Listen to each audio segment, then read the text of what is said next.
Pihit sa liig ng dahan-dahan, kahit pa magmakaawa ka, sa taal ka mapupunta, imbis na taga-ilog naging tagalawa ka, yawa ka. At pagsalba nitong kabaong, puro buto na lang lahat.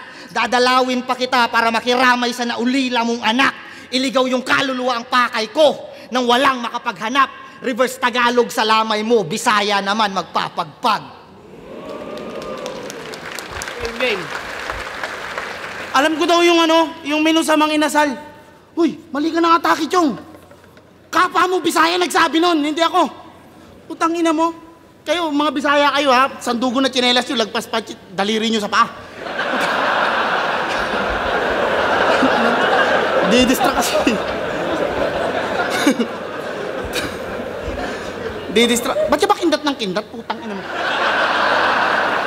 Sa mga hindi nakakaalam, ang tawag sa sakit neto, Bell's palsy na nag-glitch.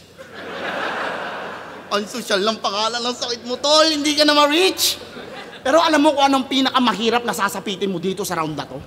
Dahil sa kahihiyan, pipigilan mo ngayon kumindat-kindat at gumanto-ganto. Sige, kindat!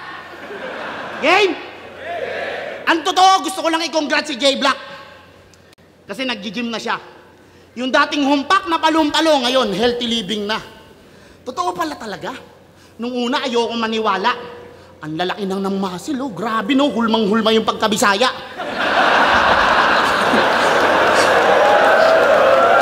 Bisaya dahilan kung ba't may pag... Ang ina nyo. Hulmang-hulma yung pagkabisaya.